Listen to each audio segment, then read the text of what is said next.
Hi guys, welcome back to the channel. I know it looks like I'm not even wearing a shirt or like I'm wearing a swimsuit. It's pajamas because I'm comfy and cozy. It is hotter than I almost can't even use a word to describe how hot and like sweaty and muggy it was. I was gonna make this Hawaiian chicken inside, but we're going outside. So we're gonna grill. We're gonna see how the lighting is outside. It's gonna be really good. I feel like it's like a welcome to summer and spring meal. Every day in Texas feels like summer. Oh my God, help me. Okay, let's get into it. We're gonna start off with our marinade in a bowl. You can always do it in a bag. That's kind of what I recommend, but right now my chicken is defrosting, so we're just gonna go with a bowl. I'm gonna add a 1/4 cup of, I have orange juice here. I mean, okay, well, it's tangerine juice just because that's all I had, so I squeezed it. But you can use pineapple juice. I wouldn't really swap for anything here. Apple juice is just gonna burn, and just go with this. 1/3 cup of some low sodium soy sauce. 1/4 cup of some water. This helps ensure that the sugar from the orange juice isn't gonna burn. 2 heaping tablespoons of some brown sugar. I wouldn't switch for white sugar here. If anything, I would just add honey. As always, a tablespoon of some garlic.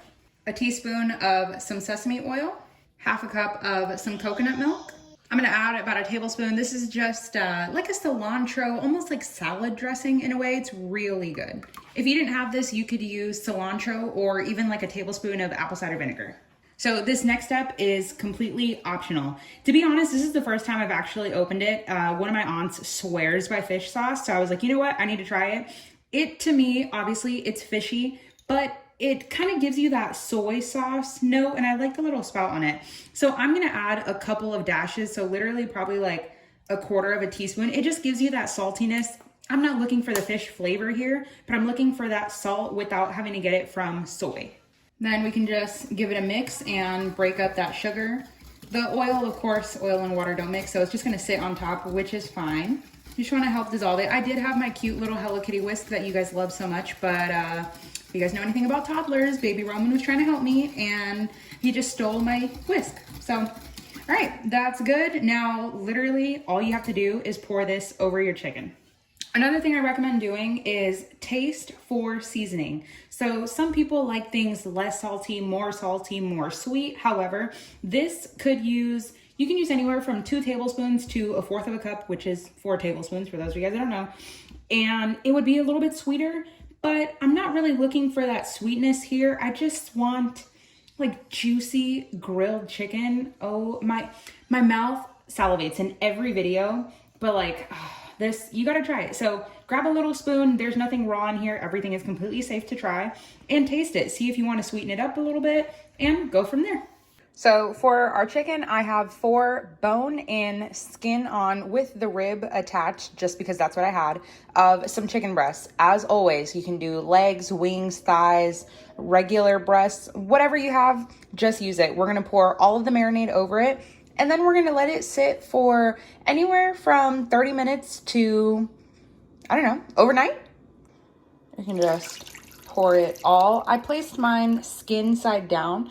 Ooh, that is perfect. I'm glad I picked a bowl. I was gonna do a bag, but whenever you are using anything that's like on the bone, especially when they're kind of sharp like this, sometimes it tends to puncture your bag, and we do not want to have to pick up a mess. So I'm gonna let this marinate for, it's noon now, and we'll probably start cooking at 4. So we're gonna go for what, 4 hours?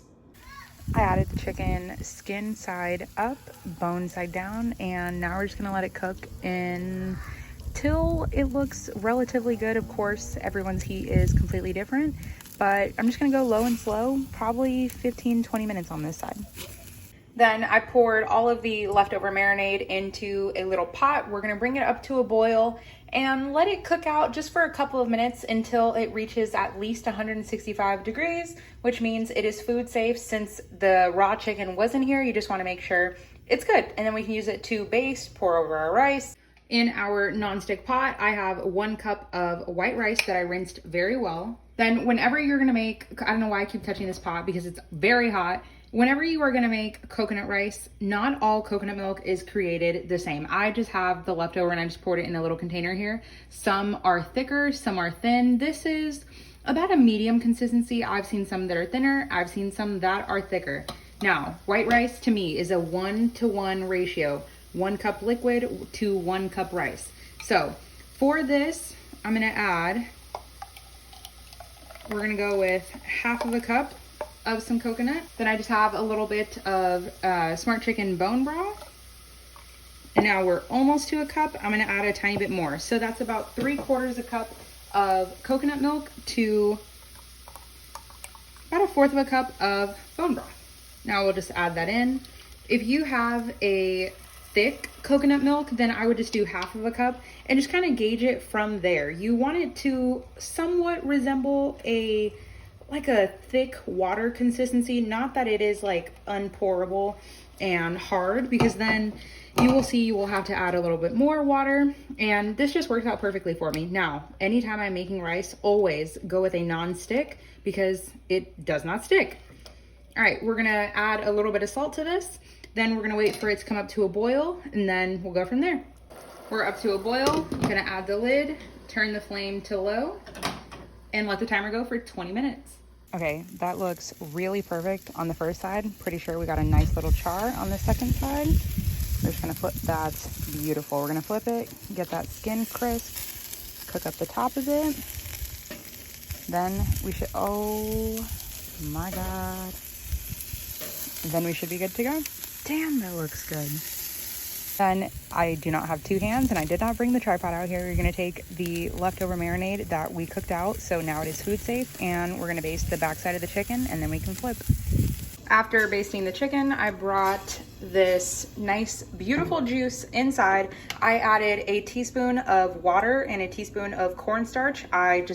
Regular cornstarch, mix those two together in a small bowl. That's called a slurry. And I just poured it in here, and now I'm gonna wait for it to come up to a boil. That's just gonna help thicken our sauce. I was reducing it, but since there is no like real thickening agent and there isn't a ton amount of sugar in here, it's not gonna thicken naturally. So yeah, if you like it thinner, don't add it, don't worry about it. I just want a little bit of a thicker sauce.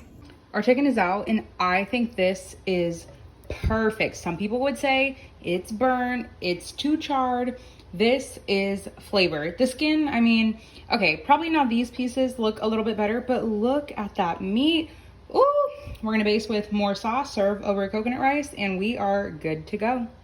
The rice is incredibly perfect. It's not sticking together, not clumping, so good. Ooh, I added like a good teaspoon of salt. That was the right call.